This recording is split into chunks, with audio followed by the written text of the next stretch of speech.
Now I've just landed in Rajkot and we're on a bit of a trek today. We're headed up to the erstwhile state of Gondal and we're going there to meet a very special car. A car that has a lot of significance for this new SL55. We won't just be going south, we'll also be, well, going back in time to an earlier, more romantic age. The car we're going to see, the original 300 SL Roadster, is the first open-top SL produced. Even better, this one has a unique story behind it. The going in the SL55 AMG, however, gets tough. Now granted, these aren't ideal conditions, far from it, but it just goes to show how well modern drop tops and even rag tops like this are built. There's absolutely no leakage, it's just pouring down and I'm cocooned as coolly and as comfortably as if I would be in a hardtop car. Also, the highway is patchy and full of broken and pothole sections. Now at slow speed, the stiff suspension does toss you around, and for an SL, it isn't soft and comfortable like you expect. But once the roads open up and you can go a bit faster, it does manage to take the bumps pretty well and not feel uncomfortable. At higher speeds, the unique twin acting dampers, the SL55 also gets an optional nose lift feature for rupees 6 lakhs, and it's something you must get for our conditions. The lusty AMG V8, however, is a thing of joy.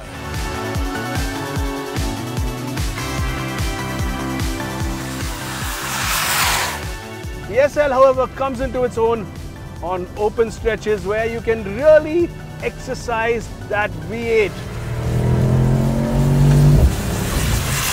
And the pace is just effortless and you can cover miles and miles and miles without realizing it. Under the muscular hood is a 476 horsepower, 700 Nm version of AMG's famous 4-litre twin-turbo V8. What helps put the power down is four-wheel drive. On a wet day like this, with this much power, it's great to have four-wheel drive. Then it stops to rain and we get onto some delightfully empty country roads. So I drop the top. The SL feels super compact and agile in corners. The rear wheel steering helps it dive into corners with greater agility and makes it feel as compact as an SLK or something half its size. And when I accelerate, I can feel the front wheels tug at the steering as the four-wheel drive puts the power down. Can't shake the feeling. This is what a modern-day four-wheel drive AC Cobra would feel like. Muscular, compact, brutal, all at the same time. Entering Gondal feels like we've gone back in time. The roads are wide, and as we make our way to the palace, we pass all manner of public works and infrastructure built prior to 1947. The 300 SL convertible from the late 50s, the car we've come to see, is valued at upwards of $1.5 million US. His Highness Himanshu of Gondal, the owner of the car, is there to greet us. Hi Himanshu. Hi Shapur, how are you? Fantastic. What a privilege to be here. Thank you for having us. We've come to meet where it all began. I'm itching to drive the 300 SL again, so I sort of broached the topic gently. There must be some really fabulous roads around here to drive. Oh, they are lovely roads. I'll take you to some roads, you know. I mean, it will be a pleasure to drive these cars. Come, let's go. Let's go. Come.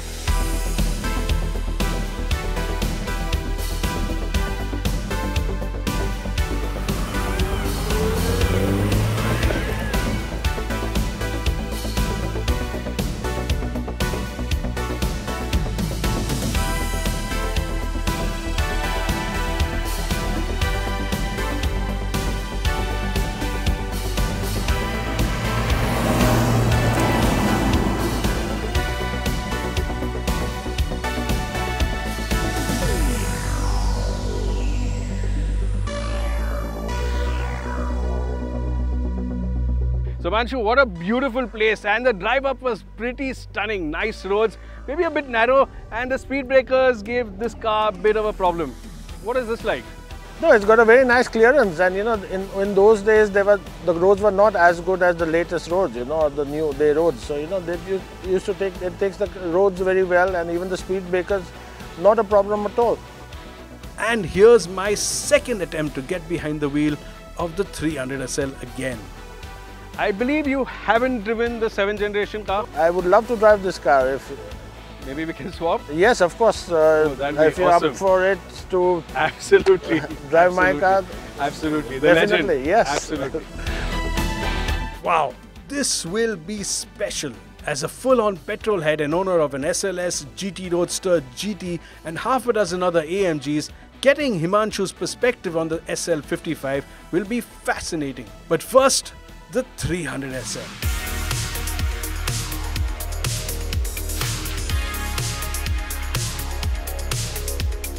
So what's the first fuel-injected car in the world like to drive? And it's not just fuel injection, this is direct injection. Well, firstly, the response to the throttle is really strong. That initial bit, just the first inch of travel, gets you a nice slug of torque. And to drive at a normal pace, really that's all you need. Tap the throttle and there's a lot of urge, even at around 2,500 RPM. And then put your foot down harder and there's a nice growl. By 3,000 RPM, it really is moving quick. But let's run it up the rev band.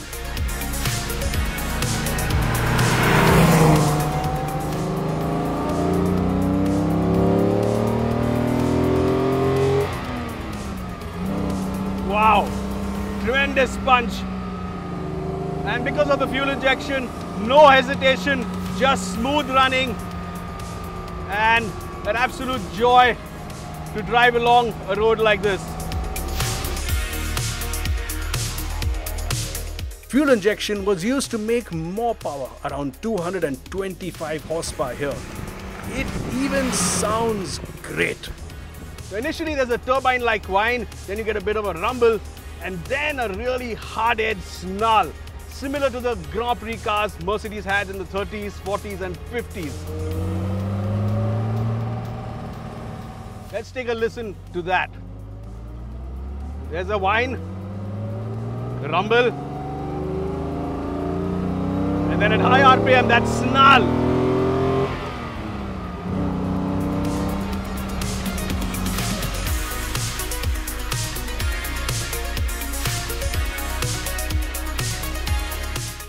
Before I know it, we cross 110 miles on the speedometer. Can you imagine how quick this must have felt back in the day? And it isn't just fast, it's superbly engineered. Do miss having power steering though. Of course, there's no power steering, so at slow speed, you really got to use your muscle power to get it moving. But the clutch is nice and light. And the gearbox is extremely precise. It's a light throw, it's direct, and an absolute pleasure to use.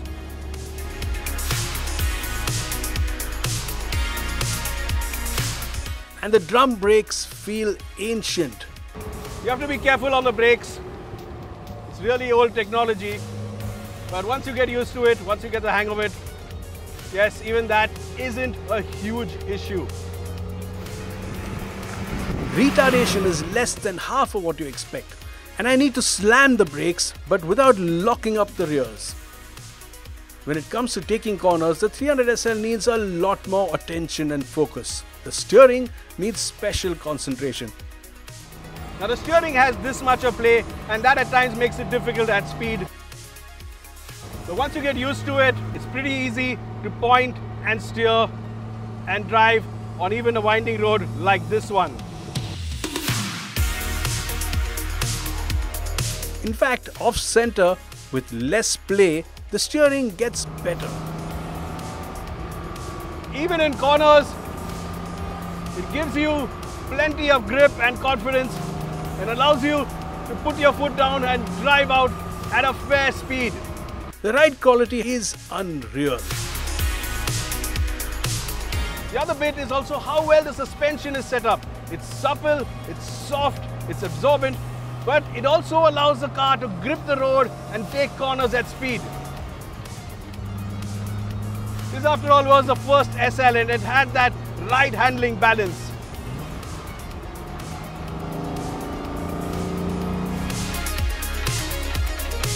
The ride, in fact, is several times more comfortable than the SL55, and the 300 has enough ground clearance to climb over even the tallest speed breakers with ease. After a bit of a dry spell, it starts to drizzle again. What's fascinating to see is just how well engineered the 300 SL hood is, and how fiddly the SL55 roof is to put up via the touchscreen. You need to slide and hold the slider on the screen to get the hood up or down. Problem is, the screen seems to have a mind of its own.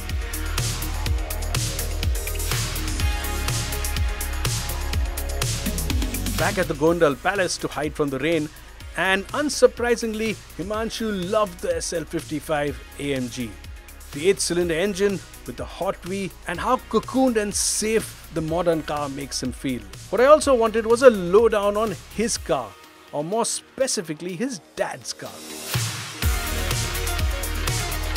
My grandfather promised him to buy him a car after he finishes his studies, and when he went to London and he saw this car at the motor show there, and he just fell in love with this car, and he said, this is the car I have to buy. He went off to Germany, tested the car out there. Wow. And he said, there's nothing else I have to look for. It was just this car, and it's been there. And then when he got this car here, he started racing with this car on the Indian tracks, and it has always won. It won every race it enters, so it's never come second, and it's still with us. So I'm very proud of having it in the same family. What a story. Up close, there's still a lot of gullwing in the 300 SL, but this one has taller headlights. Just as fast, just as performance oriented, but much more usable. Now, under here is that 6-cylinder engine, which Mercedes has tilted to one side, this side actually, and that's to get this nice low bonnet line and those good aerodynamics. The other thing they did was made it really stiff. Now it's a tubular structure, and even on this car, you can see that this sill is really wide and it's really high up. Now, on the gullwing, it was a bit higher, and the gullwing doors opened in that manner. And the gullwing doors were there because of this sill. But they still managed to make this door usable. It's a pretty short door, and it's not easy to get in. As you can see, a really large overhang here, and you get this fair-sized boot. But what's interesting is this teardrop shape at the back, and that helps get that aerodynamic drag to lower it down. Also, absolutely love those eyebrows over the wheels. They are an aero tweak. What also gave the 300 SL such pace was the stiff chassis and that fuel-injected engine. So this is a 6-cylinder that started it all. Merc didn't have a V8 at the time, and to get more power from this engine, they used direct fuel injection. Now, it was the first use of fuel injection, the first use of direct fuel injection, and it wasn't a trial and error thing for Mercedes. They knew the plot really well. They'd been using this on their aero engines for years and years, so they knew exactly what to do. Equally iconic is the cabin. So that's the iconic 300 SL dash, and that's there just to be sure. Absolutely love the way this painted metal goes right across in between the two softer bits, and of course, even back in the day, a lot of textured chrome running right through. Two clear dials, absolutely gorgeous dials, white on black. You know exactly what speed the engine is doing or the speed your car is doing. And the great bit is bang in the center is this meter that tells you all sorts of things. It tells you oil pressure, oil temperature, fuel level and water temperature. And it's done through these gauges that go up and down. Another interesting bit is right here on the speedometer is a little note for you that if you're going to cross 120 miles an hour, you have to make sure you have the right tires. That's fascinating. Now these chrome buttons here, this whole line of chrome buttons are for various things. There's fuel pumps, there's headlights, wipers, and an assortment of things, including a blower in case the windscreen mists up. And another interesting bit is this place where you can store your stuff. Keep even your phone today over here, it stays safe, and that's something that got carried over to a lot of SLs. So this has been something of a dream drive, coming here all the way with the 7th generation SL, the SL55, and meeting this car, the one that started it all. The SL has always been a soft top, it's always been comfortable and performance oriented, and you can see the genetic blueprint running through this car all the way to that one.